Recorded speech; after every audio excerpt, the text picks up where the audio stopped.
on, guys? Today is August 20th, I believe. I never know what day it is. But this is a new comic book day video for today, last week, and the week before that. I didn't get out to my shop because I didn't have very many books, and I just picked them all up today. Really excited to actually go to the shop. I was sort of going crazy, and I missed shooting a video about it. So that's what I'm doing now. I have, like I said, I have books for the past 3 weeks. I'm going to start with a variant that I picked up a couple weeks ago, and some of these books aren't on my pull list anymore. I was supposed to have dropped them, but I'm weak and I picked them up anyway. So, anyway, this is Actual Life with Archie number 6. This was the Sabrina-centered issue, and this is the San Diego Comic-Con exclusive. It says number 666. I really loved this issue, and this cover is absolutely amazing. This would be my favorite Francavilla cover out of any of them of the series so far. I really want to get all the second prints that he did. All the Francavilla covers for Actual Life with Archie. My shop owner knows from now on that I want the second prints, just the Francavilla covers. So this series is absolutely fantastic. I can't say enough. Can't say enough about it, and I'm super pumped for that Sabrina book that's supposed to start in October, I want to say. Okay, and then now we're into the rest of the books. I want to say there's 14 books here. Starting with independent stuff, and then a few DC books and a few Marvel books at the end. A couple Marvel books that I was supposed to be dropping, but I didn't.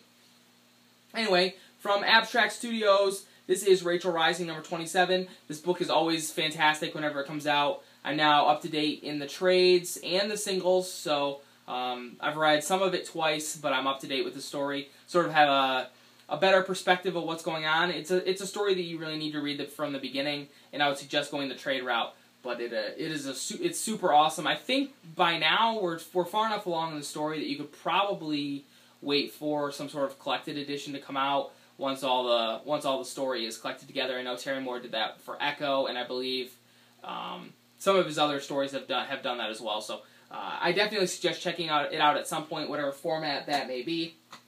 From Boom Studios, this is The Woods number 4. This is one that I'm super excited for. I don't really I'm sort of out of the loop now because some of these books came out a long time ago, and I don't really remember what happened in the last issue, but I remember that I loved the first issues of The Woods. Michael Downs' artwork is fantastic, and the coloring job, I'm not sure if he does the coloring himself, but the coloring in this book is absolutely amazing, so can't suggest The Woods enough. Never read a Tinian book before this, but I really love that one. And then on to some Image books. Oh, and I forgot to mention that these aren't in any particular order in terms of like what week they came out. This one I know came out this week. This is the Fade Out number 1. Edgar Breaker, Sean Phillips. I was going to trade weight on this, but I love Fatale so much that I think I want to be reading this in single issues. I was going to get the magazine size variant, but there were a couple copies left at my shop, and they were a little bit like dinged and damaged, and I think it had a $6 cover price, so if I see that somewhere else, I think I'll pick up the magazine size one, but I love this cover as well. I really don't know a whole lot of what this story is going to be about. I know that it's some sort of crime noir story because that's what Brubaker and Phillips do when they do stories together, but I'm sure this is going to be fantastic. Fatale was awesome. I guess is awesome. I haven't read the end of it yet. Also from Image, this is Nailbiter number 4. Another book that I don't really remember what happened in the last issue because it came out so long ago, but I've been loving it since the start. I believe they're they just got to like the serial killer crypt, and crazy things are about to happen. But Joshua Williamson killing this book. I tried to drop Ghosted, but I just couldn't. I couldn't get out of my head, so I picked that up too. That's Ghosted number 12. I didn't really like the second arc of Ghosted all that much. It seemed a little bit like Joshua Williamson was writing that sort of on the spot. The first arc of Ghosted was fantastic, and I heard that it was supposed to be a miniseries. And like I said, the first arc was just phenomenal. The second one was kind of okay. I mean, I wasn't crazy about it. It seems like Image, made it into an ongoing series, and they're like, now you got to come up with this story sort of on the spot, and then now I think we're moving into an area where he can be a little bit more planned out. So I'm excited to get into this. Number 11 was a one-shot, so number 12 would probably be a good jumping on point if you're interested in that book. We have a couple Dark Horse books. Abe Sapien number 15. I see Roger on the cover there, so I'm assuming that this is some sort of flashback, and it appears to be that way because Abe looks like his old self. And the artwork in here is different than what we normally get.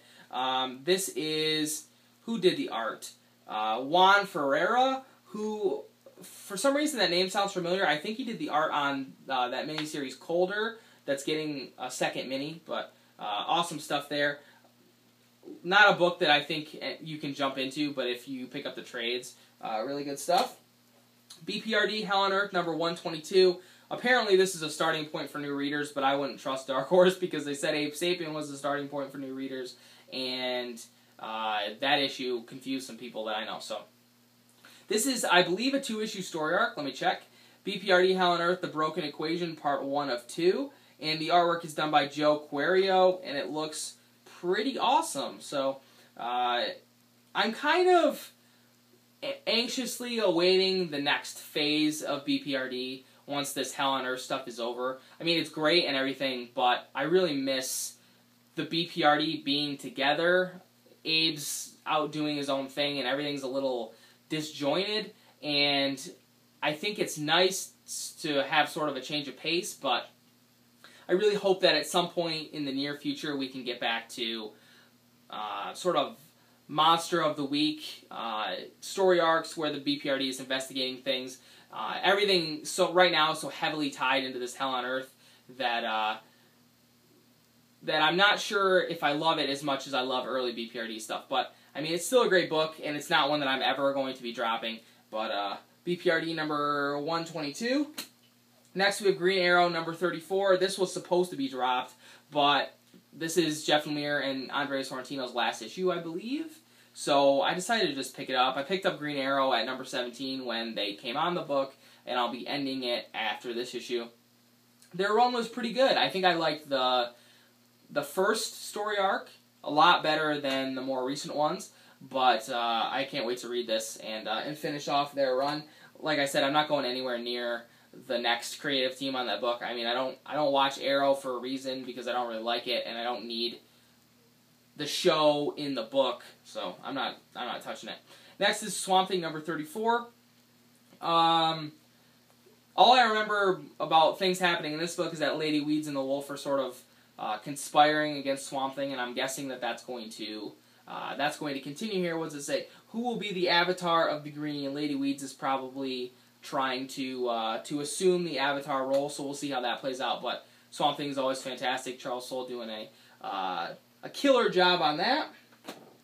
And then 3 Marvel books. The one that still is on my pull list, and that's Magneto number 8. I don't really like this cover. I don't really like the text on there, and I don't know who did it. I liked when Declan Shelby was doing the covers, but Magneto has been a really awesome book. It was really centered on Magneto and his thoughts and things like that over the first 4 issues or so, and then some other characters started to be introduced, and I think that was good for the story. We're going to be seeing some interesting things sort of progress here, but since the start, it's been absolutely fantastic. Cannot suggest Magneto enough. I think the trade comes out in October because Marvel is super terrible at getting trades out on time. Same thing with DC. That's why I read a lot of independent books in trade, because they actually get the trades out in a decent amount of time. But next, the 2 books that I was supposed to have dropped, but I couldn't do it. This is All New X-Men number 30.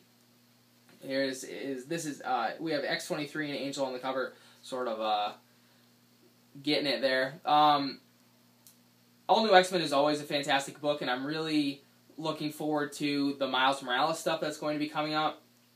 I wanted to drop it because it's a $3.99 book, and I don't know what I was trying to convince myself of, but I love this book. It's awesome every time it comes out. The interior artwork is always fantastic. This looks different. Oh, it's Sarah Pichelli. I love Sarah Pichelli's artwork, and I love it on this book. But like I said, I think 32 is when that Miles Morales stuff is supposed to start, so super pumped about that. And then to go along with that, the books sort of have the same characters in them now because the teams are kind of together. But this is Uncanny XMen number 24. I believe this is the second part of that Original Sin. Well, obviously, It says Original Sin on there. The second part of the Last Will and Testament of Charles Xavier, which seemed a little bit interesting. We had, I believe She-Hulk was in number 23, so I couldn't drop this. It sort of goes along with all new X-Men, and I'm looking forward to seeing where that goes. So that's all the books that I have for the past 3 weeks. We'll see how often these videos continue to be in the future. 3 weeks was a really long time to wait for new books, so we'll see if I start going again on a weekly basis. If I build my pull list up again, it would make sense for me to do that. Or if I go every 2 weeks, it's okay. I can last 3 weeks when I have trades to read consistently and stuff. But I haven't bought a whole lot of trades the past couple of weeks, so I've been sort of itching for something to read. So I'm going to be reading those books tonight. I'm going to be watching some of you guys' videos. Thanks to you guys for sticking with me.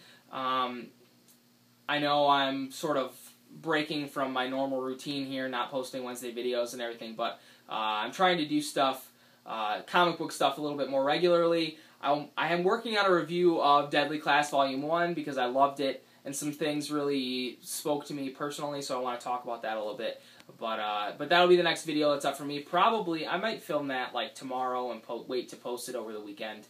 But watch out for that. Big thanks to you guys for watching. Really appreciate all the support as always. Like the video. If you liked it, leave me a comment down below. Really want to talk to you guys about what you picked up this week, what you thought about what I've picked up over the past couple of weeks. Take care, and I'll talk to you guys again soon.